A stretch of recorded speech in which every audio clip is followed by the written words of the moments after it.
En l'absence de Luc McAllister, forfait pour un mois, Jean-Marc Doussain est à la baguette pour Toulouse. Les Toulousains, leaders de leur poule, enregistrent le retour de Thierry Dussautoir pour défier les Ospreys au Liberty Stadium de Swansea. Les Gallois, meilleure équipe au pied de la H-Cup avec 96% de réussite, commencent fort. Dan Bigard s'offre d'abord une première pénalité avant de rentrer ce drop, 6-0 après 20 minutes de jeu. Pour ne pas griller le jeune Doussain, les Toulousains ne tentent pas de pénalités impossibles. La première tentative est la bonne à la 28e minute. Entre-temps, Bigard redonne 6 points d'avance aux Ospreys, mais juste avant la mi-temps, Doussain réussit un drop qui permet à Guinoves et ses joueurs de rentrer au vestiaire sur le score de 9-6.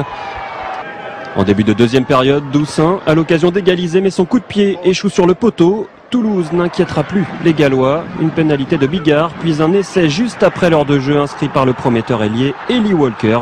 Score final 17-6. La course au quart de finale se resserre. Elle se précisera début janvier avec la réception de Trévise et un déplacement sur la pelouse de Leicester. On est déçus, des illusions. Vous savez, nous on savait que c'était compliqué de gagner ici. Maintenant on est déçus parce qu'on n'a pas fait le match qu'on attendait de nous. Mais on ne méritait pas de gagner ce soir. Que même en ayant gagné ici, on n'était pas du tout qualifié et en perdant, on n'était pas éliminé. Mais franchement, bon, je suis quand même déçu de notre prestation. Je m'attendais vraiment à autre chose et vraiment, il y a vraiment beaucoup de choses à dire sur ce match, bien sûr.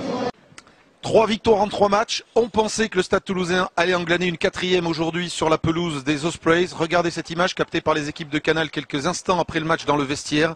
La détresse, la désillusion de Guinoves après cette défaite 17-6. Thomas Castagnède, les Toulousains sont passés à côté de leur match aujourd'hui. Oui, c'est le match des ambitions perdues. Cette défaite est lourde de conséquences. On pensait au travers du premier match la semaine dernière et surtout du début du match que ça allait être facile pour les Toulousains. Mais ils se sont heurtés sur une équipe qui était joueuse, une équipe qui certes était peu expérimentée mais qui a su déplacer le ballon, faire bouger les Toulousains, les faire douter et qui au fur et à mesure du match a conquis son succès. Et les Toulousains étaient aussi en termes de motivation pas vraiment présents, ils se sont fait surprendre. Alors première explication, les absences, notamment celle de McAllister qui est le meneur de jeu, celui avec lequel l'équipe de Toulouse gagne. Et quand il n'est pas là, ce n'est pas le même Stade Toulousain. Ouais, une équipe toulousaine qui est différente, il y a un peu une McAllister dépendance.